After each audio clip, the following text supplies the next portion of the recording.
السلام علیکم ورحمۃ اللہ وبرکاتہ۔ بسم اللہ الرحمن الرحیم، الحمد للہ رب العالمین، والصلاة والسلام علی خیر خلقہ محمد وعلی آلہ وصحبہ اجمعین ومن تبعہم بإحسان الی یوم الدین، اما بعد۔ محترم حاضرین، مجھے 10 منٹ کا وقت ملا ہے۔ ان 10 منٹ میں مجھے چند اہم باتیں آپ لوگوں کے سامنے رکھنی ہے۔ یہاں جتنے لوگ بھی موجود ہیں، بنیادی طور پر ان کی 6 قسمیں بنتی ہیں، یعنی یہاں ہم جتنے لوگ موجود ہیں میں نے انہیں 6 قسم کے لوگوں میں تقسیم کیا ہے۔ نمبر 1 طلباء، یعنی جو بیٹھ کر کے علم حاصل کر رہے ہیں، ابھی پڑھ رہے ہیں۔ پھر ان طلباء میں بھی 2 قسم ہے، ایک جو ابھی آگے بھی پڑھیں گے اور دوسری قسم جو فارغ ہو رہے ہیں۔ تو جو طلباء پڑھ رہے ہیں، میری نصیحت ہے غور سے سنیں، چند ایک باتیں ضروری ہیں۔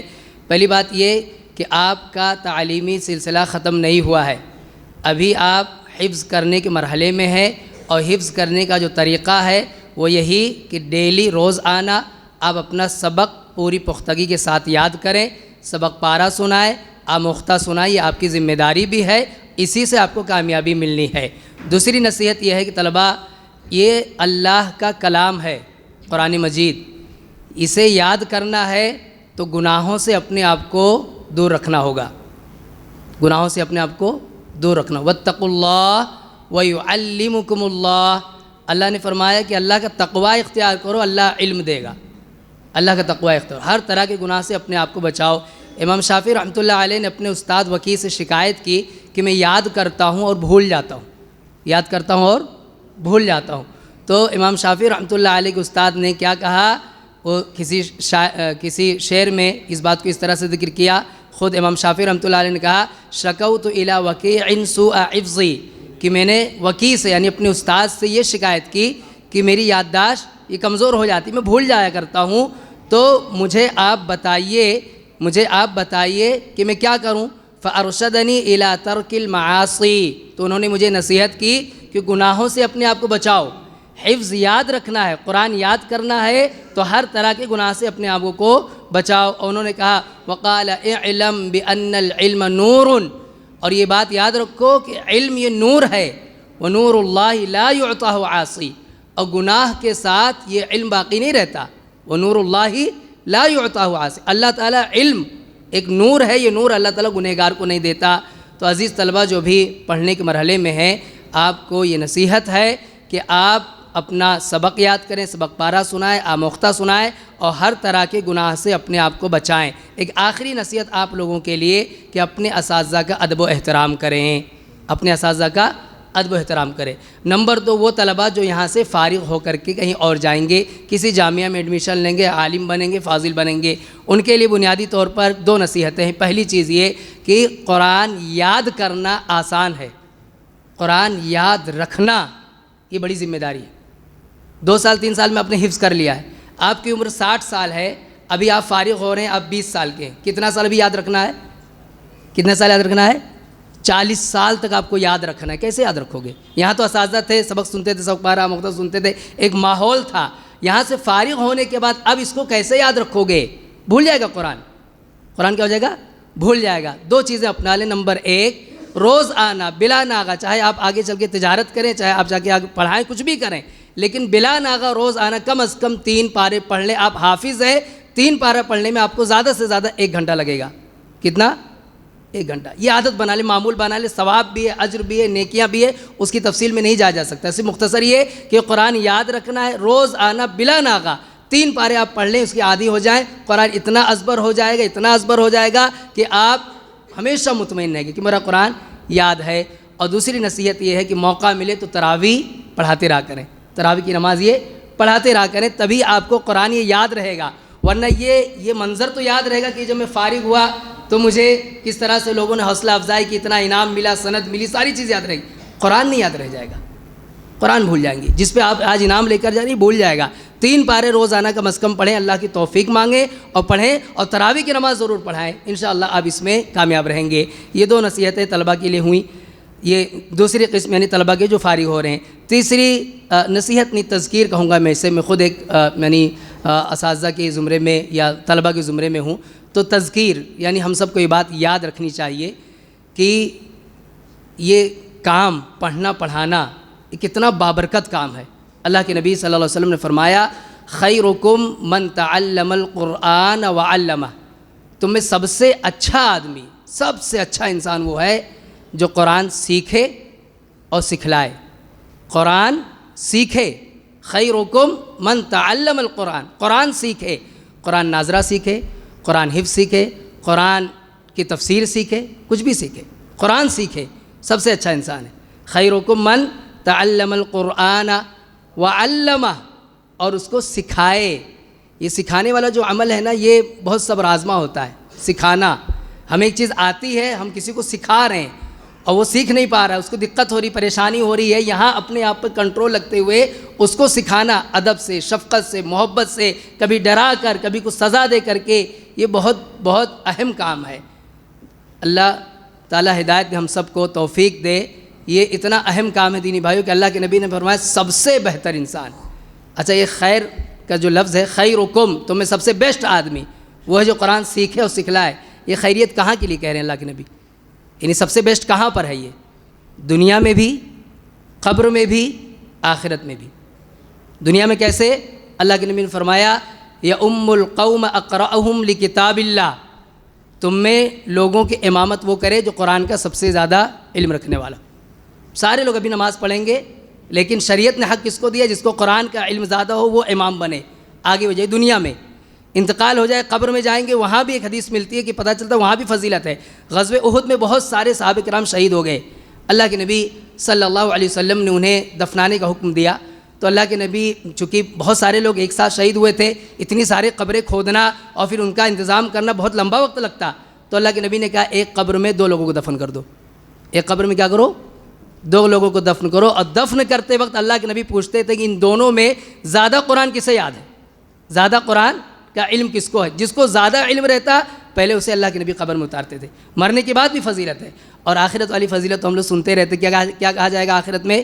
کہ قرآن پڑھتا جا اور چڑھتا جا۔ تو یہ جو خیر کا لفظ ہے نا، دنیا، قبر اور آخرت سب کے لیے ہے۔ یہ خیرکم من تعلم القرآن وعلمہ، یہ حدیث اتنی اہم ہے کہ اس کے جو راوی ہیں ابو عبد الرحمن السلمی، یہ کہتے ہیں کہ میں نے یہ حدیث سنی اور اسی حدیث نے مجھے اس بات پر آمادہ کیا، اس حدیث نے مجھے یہ پاور بخشا کہ میں 40 سال تک قرآن پڑھاتا رہا۔ کتنے سال تک؟ 40 سال تک مسلسل پڑھاتی رہے۔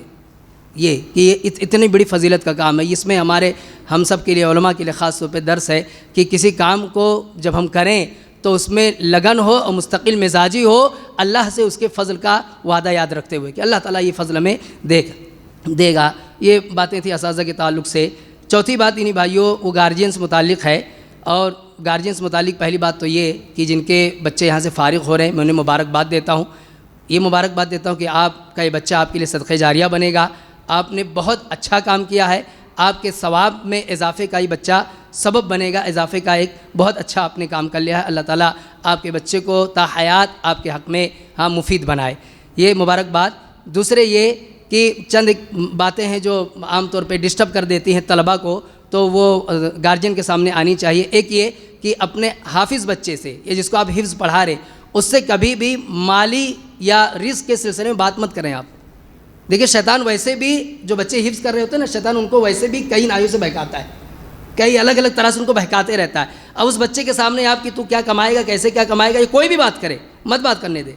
رزق اللہ نے مقرر کر رکھا، ملے گا اور بہت اچھا ملے گا۔ وہ حکیم حکمت والا ہے، اس نے ہم سب کی روزی بانٹ رکھی، جس کو جو مقدر میں دے گا اللہ تعالیٰ۔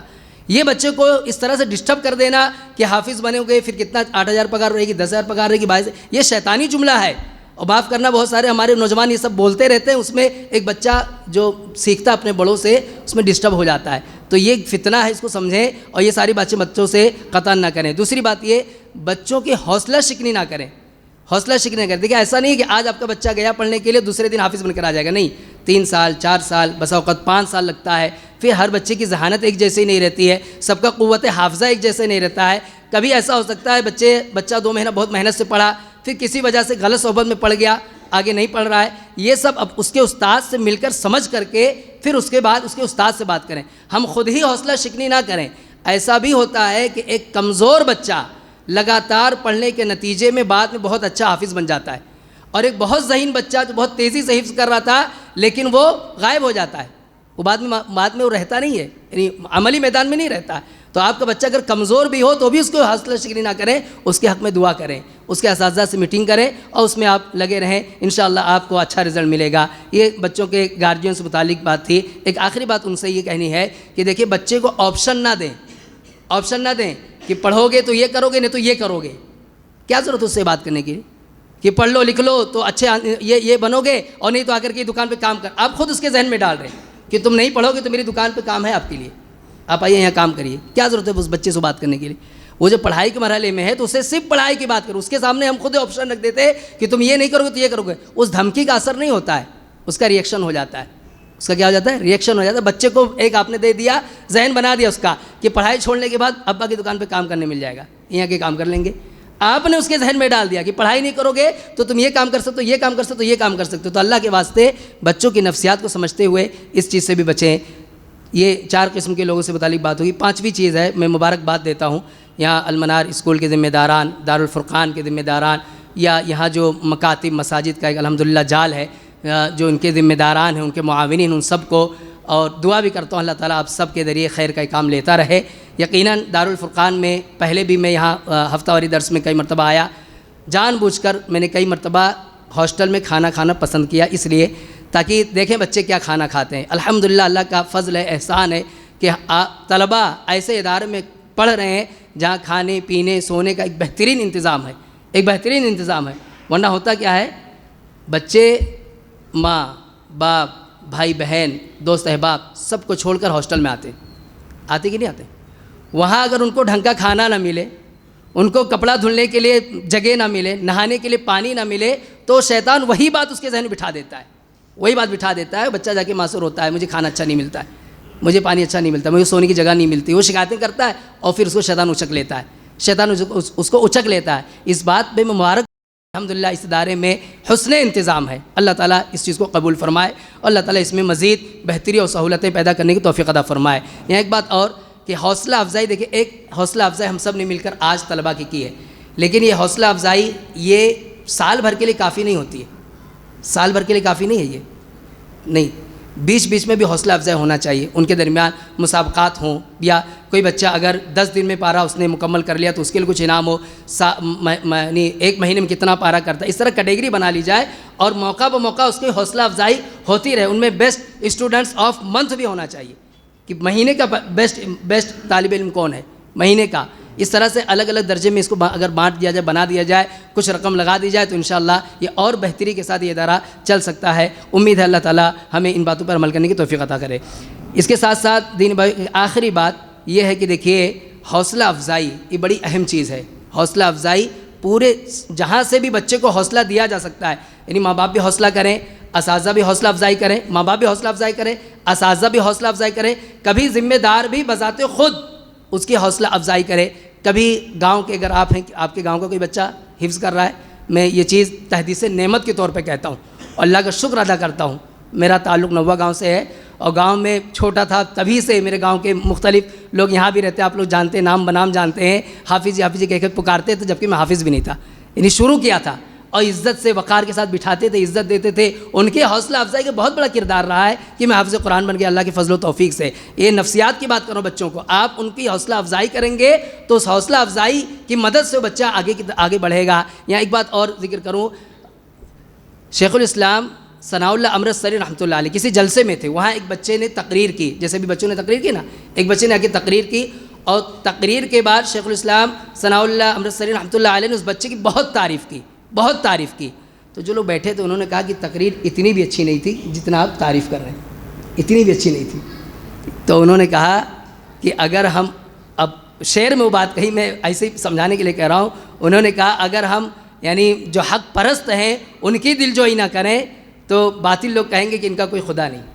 یعنی یہ ضرورت ہے، حوصلہ افزائی کرنا یہ ضرورت ہے، اور وہ یہ نہیں کہ ہمارے معیار پر آئے گا تو حوصلہ افزائی کریں گے، حوصلہ بڑھایا ہی وہیں جاتا ہے جہاں پر ضرورت رہتی ہے، اور جو اس لائق ہوتے ہیں انہیں تو انعام سے بھی نوازا جاتا ہے، تو اس طرف بھی توجہ دینے کی ضرورت ہے۔ ایک آخری بات کہہ کے بات اپنی ختم کرتا ہوں، وہ یہ کہ دیکھیے یہاں جو چھٹی قسم لوگوں کی، وہ جو سامعین ہیں، انہیں جو طالب ہیں، نہ استاد ہیں نہ وہ گارجین ہیں، وہ صرف سامعین سننے کے لیے آئے ہیں کہ دیکھیے کبھی کبھی ہمارا مشورہ یا ہمارا ایک چھوٹا سا تعاون ایک مشن میں بہت بڑا رول ادا کر دیتا ہے۔ ہم اگر ہمارا بچہ حفظ نہیں کر رہا ہے لیکن ہمارے آس پڑوس میں کوئی ذہین بچہ ہے، ہم وہ مشورہ دیں کہ آپ اپنے بچے کو حفظ میں ڈال دیں، یہاں اس کو پڑھانے کے لیے ڈال دیں، میں رہنمائی کر دیتا ہوں۔ آپ کچھ نہیں کر سکتے، کم از کم جو ادارے چل رہے ہیں یا جہاں پر مالی تعاون آپ پیش کر سکتے، بڑھ چڑھ کر حصہ لیں، وہاں کے ذمہ دار سے ملے، اپنے مال کے ذریعے سے۔ یہ ایک مشن ہے، قرآن سیکھنا، سکھانا، اس پر عمل کرنا، اس کی دعوت کو عام کرنا، یہ ایک دینی مشن ہے، اس میں ہمیں بڑھ چڑھ کر حصہ لینا چاہیے۔ اللہ تعالیٰ سے دعا جو باتیں ذکر کی گئیں، اللہ ہمیں اس پر عمل کی توفیق عطا فرمائے، آمین، تقبل یا رب العالمین۔